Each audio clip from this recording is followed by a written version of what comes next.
जय श्री राम। बात जब इकरा हसन पर हुई तो पूरी समाजवादी पार्टी के जितने कार्यकर्ता हैं, नेता हैं, सब चिल्लड़ पिल्लड़ सबने इस तरीके से, कोई बता रहा हमको जीजा बना लो, कोई बता रहा हमको फूफा बना लो। लेकिन जब बात डिम्पल यादव पर आई, मुल्ला मौलवी किस तरीके से न्यूज चैनल पर बोलकर उसके लिए कितने गंदी भाषा का प्रयोग कर रहे हैं, यहाँ तक बोल रहे हैं कि वो मस्जिद में जाकर नंगी होकर बैठी थी। अरे शर्म करो हिजड़ो, वोट के चक्कर में इतना ना गिरो कि तुम्हारे घर की बहन बेटियों की इज्जत इस तरीके से उछाली जाए।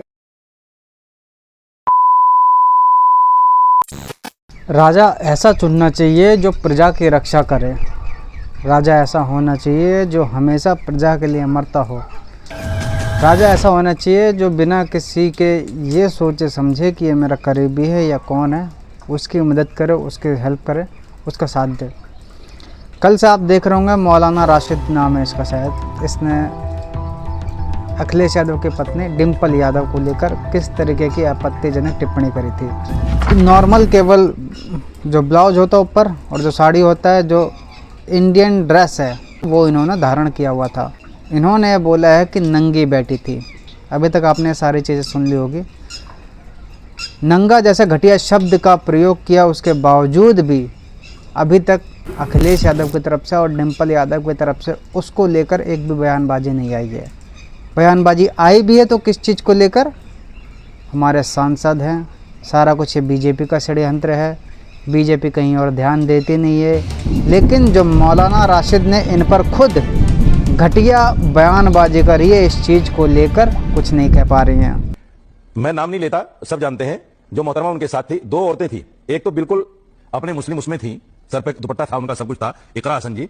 जो मोहतरमा थी डिम्पल यादव जी, आप उनकी पीठ का फोटो देख लीजिए, नंगी बैठी हैं। ऐसा कुछ भी नहीं है, क्योंकि हमारे सांसद हैं, इमाम साहब हैं और उनकी पत्नी, हम सब लोग एक सोशल उसके लिए गए थे वहाँ पे, और वहाँ पे कोई मीटिंग नहीं हुई थी, क्योंकि भ्रमित करने का हमेशा भारतीय जनता पार्टी की नियत रही। मोहतरमा थी डिम्पल यादव जी, आप उनकी पीठ का फोटो देख लीजिए, नंगी बैठी हैं। अब ऐसी बात नहीं है कि यदि ये जो चीज़ें बोल रही हैं तो ये डर गई हैं या फिर अपने आप ये सारा कुछ बोल रही हैं, ऐसा कुछ मुझे लगता नहीं है। आमतौर पर आपने देखा होगा, यदि पति पत्नी की बात मानती है तो पत्नी की भी बात पति मानता है। कहीं ना कहीं ऐसा भी होता है कि भाई पत्नी की ही बात हमेशा पति मानता, कहीं कहीं ऐसा होता है कि पति की ही बात पत्नी मानती, चाहे कुछ भी हो, गलत हो या सही। तो यहाँ पे हमें ऐसा देखने को मिल रहा है कि पति तो साइलेंट है, जबकि इनके सोशल मीडिया पर देखा जाए तो ज़बरदस्ती के बेमतलब के ट्वीट रीट्वीट ज़बरदस्ती के बेमतलब के आए जा रहे हैं, जिसका कोई कहीं से भी दूर दूर तक मैटर है ही नहीं। लेकिन फिर भी विपक्षी पार्टी के नेता हैं तो कर रहे हैं, ठीक है करो। लेकिन बात जब खुद की पत्नी की आए तो बिल्कुल साइलेंट है। इस चीज़ को लेकर कहीं पे भी इनका एक छोटा सा भी ट्वीट नहीं है, छोटा सा भी रत्ती भर भी ना उनको लेकर आया, ना उनकी पत्नी ने उस चीज़ को लेकर कुछ बोला तो बोला बीजेपी को लेकर, ठीक है। अब आप यहीं पे समझ जाइए कि जिसको लेकर घटिया बयानबाजी करी है वो खुद साइलेंट है, वो खुद चुप है, उनके पति चुपचाप हैं। ऐसा नहीं कि राहुल गांधी की तरह कहीं भाग गए हैं, छुप के बैठ गए हैं, सोशल मीडिया से गायब हो गए, नहीं, सोशल मीडिया पे एक्टिव है और हर जगह जहाँ पे उनको बुलाया जा रहा है, जहाँ आ रहे हैं, सब कुछ सुन रहे हैं, देख रहे हैं, सब कुछ।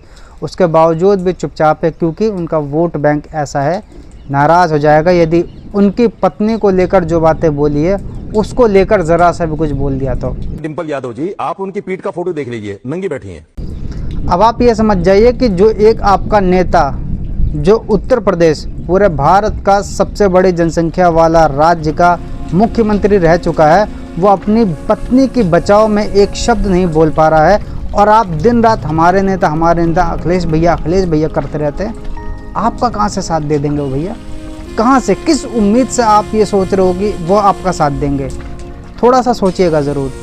उनकी पत्नी को तो लेकर इज्जत उछाली गई है। आपकी पत्नी का, यदि आपकी बहन का, आपकी बेटी का, माफ़ करिएगा, यदि गलती से भी कोई रेप कर देता है, वही लोग जिसके बारे में ये हमेशा चुपचाप रहते हैं, तो क्या आपको लगता है कि आपके लिए, आपके बचाव में ये उतरेंगे? आपके लिए, आपके सपोर्ट में कुछ बोलेंगे? कहीं से भी नहीं। मैं उन सभी लोगों से कहना चाहूँगा जिनको भी ऐसा लगता है कि उनका नेता फट्टू है या वोट के लिए बिक चुका है, कोई भी हो, मतलब कोई भी, आपको आज ही साथ छोड़ना पड़ेगा, अन्यथा आपकी भी मानसिकता उसकी तरह हो जाएगी। मतलब आपकी पत्नी की इज्जत की उतनी वैल्यू नहीं रहेगी जितनी आपके लिए आपके वोट की वैल्यू रहेगी। आप खुद सोचो, मुख्तार अंसारी जैसे खूंखार डॉन, भूख माफिया जैसे लोगों के साथ मिल के रहते थे, जिनके सामने किसी की नहीं चलती थी, लेकिन आज के समय उनकी पत्नी की इज्जत उछाली जा रही है और वो साइलेंट है। ज़रा सोच के देखिए कि वोट के लिए ये लोग कहाँ से कहाँ पे आ गए हैं। इनको तो नहीं समझ आ रहा है, लेकिन समय रहते हुए आप ज़रूर समझ जाइए। जिस तरीके से आज के समय मान लो चंद्रशेखर रावण भी साइलेंट रहता है, उनके नेता की पत्नी के साथ, उनकी बीवी के साथ क्या हाल किया जाता है, आप खुद देखें, खुद सुने, और वो किस तरीके से साइलेंट रहते हैं। इनसे मिलिए। ये हैं सुमित कुमार, जो भीम आर्मी के लीडर हैं। पिछले 8 साल से भीम आर्मी में काम कर रहे हैं। वही भीम आर्मी जिसको दलितों का मसीहा चंद्रशेखर रावण चलाता है। तो इनकी बहन थी पूजा, उसकी पिछले हफ्ते उसी के हस्बैंड ने, मोहम्मद आलम ने, उसकी हत्या कर दी। और 6 महीने पहले ही इनकी शादी हुई थी, निकाह हुआ था। इस पूजा को हिंदू दलित लड़की को कन्वर्ट करा और फिर निकाह किया, और फिर अब पिछले हफ्ते इसको मार दिया मोहम्मद आलम ने। और अब जो ये जो दलितों के मसीहे की बात करते हैं, तो सुमित कुमार चंद्रशेखर रावण के पास जाते हैं और कहते हैं कि मुझे मदद चाहिए आपकी, मुझे न्याय दिलाओ। तो चंद्रशेखर रावण उन्हें मना कर देते हैं। जो अपने आप को दलितों का मसीहा बताता है, वो मदद करने से मना कर देता है, क्योंकि मारने वाले मुसलमान थे। इस तरीके से आज के समय लोगों के लिए वोट की वैल्यू है, खुद की पत्नी की इज्जत की वैल्यू नहीं है। सेम वही चीज़ पहले भी होती थी। इसीलिए देश गुलाम रहा, क्योंकि उनकी मानसिकता को गुलाम बना लिया जाता था। उनके सामने उनकी यदि बहन बेटी का रेप किया जाता, उनकी माँ का रेप किया जाता, तो साइलेंट रहते, क्योंकि उनके मुंह में जहाँ तक पैसे ठूस दिए जाते। लेकिन जो लोग दिलदार होते थे, जो समझते थे कि उनकी पत्नी की वैल्यू क्या है, उसकी इज्जत क्या है उनके लिए, तो लड़ जाते थे, उनको मार दिया जाता था, वो अपनी मौत को स्वीकार कर लेते थे, लेकिन पैसे के लिए बिकते नहीं थे। लेकिन आज के कई नेता ऐसे हैं जो इस चीज़ पे आज भी खरे उतरते हैं। उनके लिए माँ बहन बेटी की वैल्यू कुछ नहीं है, उनकी इज्जत की वैल्यू कुछ नहीं है, जितनी वैल्यू उनके लिए पैसे की है। और आप जैसे लोग उन जैसे नेता का साथ देते हो, ये सोचते हुए कि कल को यदि कोई प्रॉब्लम आई तो आपके वो नेता जो खुद के लिए बोल नहीं पा रहे, वो तुम्हारे लिए बोलेंगे। आज के भी टाइम पे अमीर गरीब होते हैं। आज के टाइम पे कुछ लोग ऐसे हैं जो पैसे के लिए बिकने के लिए तैयार हैं, लेकिन कुछ ऐसे गरीब लोग भी हैं जो पूरी ज़िंदगी गरीबी में बिता देंगे, रगड़ लेंगे, मेहनत मजदूरी कर लेंगे, लेकिन उनकी पत्नियां या उनकी बेटियां कभी भी अपनी इज्जत को नीलाम नहीं कर सकती है, चाहे उनके सामने लाखों रुपए रख दो या करोड़ों रुपए रख दो।